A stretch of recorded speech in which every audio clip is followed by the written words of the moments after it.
사랑하는 자제분과 여사와 함께 몸소 나오시어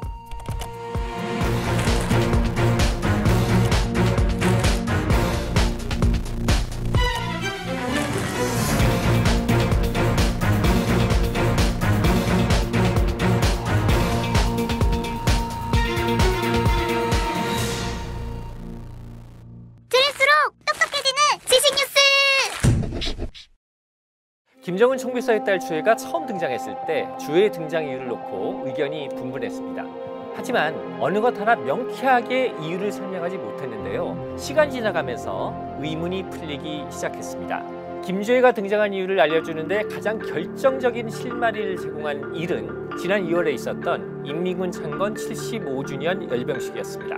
안녕하세요. 스프 컨트리뷰터 안정식 SBS 북한 전문 기자입니다. 김주혜는 2월 열병식을 전후해서 후계자급 대우를 받았는데요. 열병식 전날 연호에서 김정은 부부 사이에 앉아서 인민군 장성들을 병풍처럼 세워놓고 사진을 찍었고, 열병식장에서는 아버지 김정은과 함께 레드카펫을 밟으며 인민군을 차열했습니다.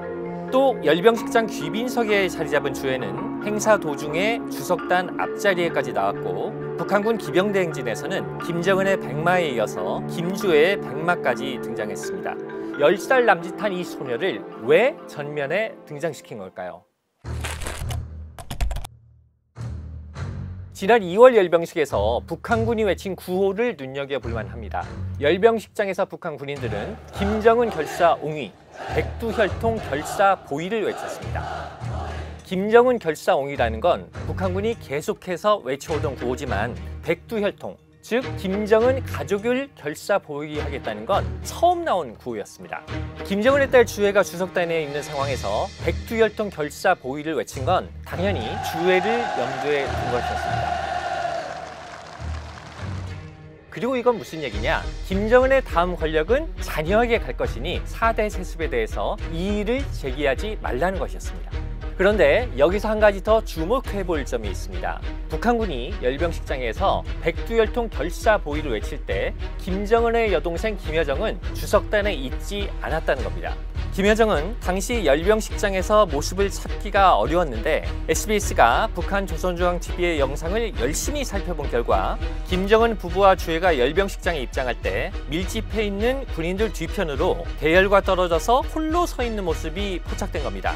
김여정은 열병식 전날 연호에서 주혜가 사진을 찍을 때에도 외곽에 자리 잡고 있었습니다.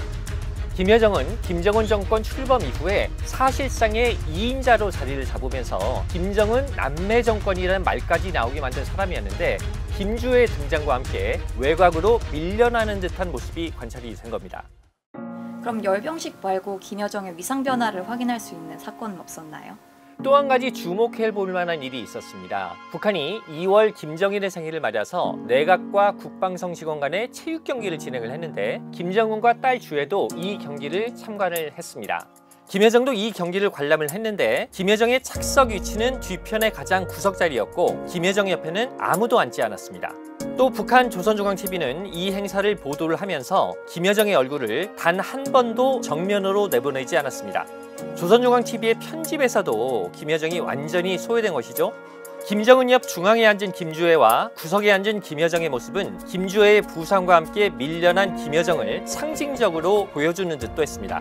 여기서 이런 추론이 가능합니다. 김정은이 내보이고 있는 4대 세습의 메시지는 북한 주민을 향한 것이기도 하지만 김여정을 향한 것이기도 하다는 겁니다. 즉 다음 권력은 여동생이 아니라 자녀에게 갈 테니까 김여정도 혹시라도 다른 생각을 하지 말아라 라고 얘기를 하고 있는 겁니다. 역대 어느 왕조에서나 있었던 가족 간의 권력 투쟁의 가능성을 김정은이 사전 조정하고 있다, 이렇게 볼 수 있는 측면도 있습니다. 북한은 4월 김일성 생일 때 같은 경기장에서 내각과 국방성 직원들 간의 체육 경기를 또 한 번 열었는데, 이때에는 김여정의 착석 위치가 김정은 부녀 뒤편의 중앙 자리로 바뀌었습니다. 2개월 만에 김여정의 착석 위치가 구석에서 중앙으로 이동한 건데, 이는 김여정의 입지가 회복됐다는 뜻으로 해석이 됩니다. 김여정이 조카인 김주혜로의 권력 세습을 현실로 받아들이면서 김정은이 김여정의 입지를 회복시켜준 걸로 보입니다. 김정은은 1984년생으로 이제 39살인데 왜 다음 권력을 누구한테 물려줄지 4대 세습의 메시지를 벌써부터 내고 있는 걸까요? 이 부분은 김정은의 건강과 연관지어서 보는 것이 가장 설득력이 있습니다. 2020년 4월 김정은이 사망했다는 설까지 나온 건강 이상설 아마 기억하실 겁니다. 당시 정부는 전혀 근거 없는 거라고 결론지었지만 이 사건 이후로 김정은이 후계 구도를 고민하는 것 같은 움직임들이 나타납니다. 2020년 8월 국정원은 김정은이 아랫사람들한테 권력을 나눠주는 위임 통치를 하고 있다, 이래서 논란을 일으켰는데요. 김정은이 통치 스트레스 경감 차원에서 이런 행동을 하고 있다고 했습니다. 다시 말해서 건강에 과부하가 걸리는 걸 막기 위해서 업무를 나눠주고 있다는 겁니다. 2021년 1월 8차 노동당 대회에서는 당 규약이 개정이 됐는데 노동당 총비서의 대리인 역할을 하는 제1비서라는 직책이 신설이 됐습니다. 즉 북한 최고 지도자인 총비서한테 이상이 생기면 제1비서가 대리인 역할을 한다는 건데, 북한 역사에서 최고 지도자 유고 사태에 대비한 규정이 당 규약에 마련된 건 처음이었습니다. 그리고 2021년 중반 김정은이 다이어트를 시도를 해서 몸무게를 20kg 정도 빼기도 했습니다. 고도 비만 상태인 김정은이 스스로 건강관리에 나선 거죠. 물론 다이어트에 실패해서 원래 몸무게로 돌아가기는 했습니다만 이런 일련의 과정들은 김정은이 건강과 후기 구도에 대해서 어느 정도 고민을 가지고 있다는 걸 보여줍니다. 지금 우리 정보당국은 김정은을 키 170cm에 몸무게 140kg 정도로 파악을 하고 있는데요. 여기에다가 가끔씩 술도 마시고 담배도 피우고 있으니까 건강이 좋을 리가 없겠죠? 김정은으로서는 혹시라도 있을 수 있는 상황에 대비해서 후계 구도를 정비할 필요성이 있다, 이렇게 생각했을 수가 있습니다. 김정은에게는 3명의 자녀가 있는 걸로 알려져 왔습니다. 2017년 8월 국정원의 보고를 근거로 한 건데요. 국정원은 당시 보고에서 김정은 부부한테 2010년생 아들과 2013년 초를 전후해서 태어난 딸 주애, 그리고 2017년 2월생으로 성별이 알려지지 않은 셋째가 있다고 보고를 했습니다. 당시의 국정원이 2010년생 첫째 아들이 있다고 봤던 이유는 이겁니다. 2010년 당시 북한 외부에서 남자아이용 고급 장난감이 평양으로 조달되는 게 관찰이 됐는데, 중국에 나와 있는 북한 인사들이 기민하게 움직이는 걸로 볼 때 북한 최고위층의 지시로 보였다는 겁니다. 그래서 이 장난감의 주인공이 누구냐를 놓고 분석이 진행이 됐는데 김정은의 아들일 가능성이 있다고 봤다는 겁니다. 하지만 그 이후에도 이런 분석이 맞느냐를 놓고 여러 가지 의문이 제기되었고, 최근 들어서 북한이 주애를 심상치 않게 부각시키는 걸 보고 김정은한테 첫째 아들이 있는지는 불확실하다라는 쪽으로 판단이 바뀌었다고 합니다. 다시 말해서 주애가 김정은의 첫째 아이일 가능성이 있는 겁니다. 김주애는 올해 5월 이후에 3개월 넘게 모습을 보이지 않다가 다시 나타나는데 예전과는 조금 더 달라진 모습을 보이고 있습니다. 지난달 27일 김정은의 해군사령부 시찰에 동행했을 때 주애는 김정은이 간부들과 악수를 하면서 지나가자 김정은을 뒤따라가면서 간부들과 악수를 했습니다. 이런 행동은 보통 2인자나 9인 아니면 하기 힘든 행동이죠. 주애는 또 김정은이 부대 군인에 관해서 해군 장병들과 만났을 때 주석단에 앉았고, 얼마 전 북한 정권 창립 75주년 구구절 열병식에서는 평양 김일성 광장에서 수많은 사람들이 지켜보는 가운데 주석단에서 김정은과 나란히 앉았습니다. 지금 보여주고 있는 모습을 보면 주애가 김정은의 후계자 대우를 받고 있다고 해도 과언이 아닙니다. 북한은 되게 남성 중심 사회라고 알고 있는데 여자인 주애가 후계자가 될 수 있는 가능성이 있는 걸까요? 물론 그런 관측도 가능합니다. 하지만 북한에서 이른바 백두혈통은 성별과 관계없는 신성 불가침의 영역이기 때문에 김정은이 딸 주애를 후계자로 지명한다고 하면 여기에 반발할 수 있는 사람은 없을 겁니다. 다만 그럼에도 불구하고 주애를 후계자라고 보기 아직 이르다고 보는 이유는 시간이라는 변수 때문입니다.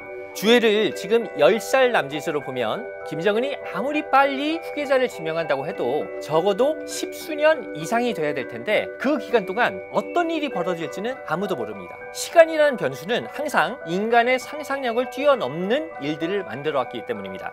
김주애가 북한의 미래와 관련해서 우리가 중요하게 바라봐야 될 변수임에는 틀림없지만 결국의 주애 위상이 어떻게 될지는 계속적으로 관찰이 필요할 것 같습니다.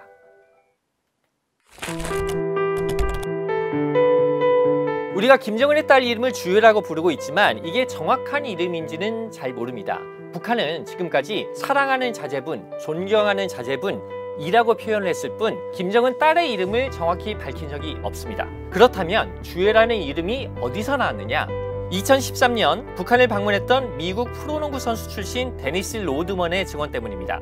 당시 로드먼은 북한을 방문해서 김정은 부부와 해변에서 편안한 시간을 보내면서 식사도 같이 하고 김정은의 딸도 안아봤다고 했는데 언론 인터뷰에서 딸의 이름을 주애라고 밝혔습니다.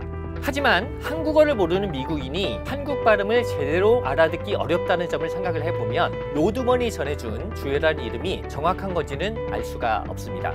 김정은도 처음에는 김정운으로 잘못 알려져 있었듯이 김정은 딸의 이름도 주애하고 발음이 비슷한 다른 것일 수도 있습니다.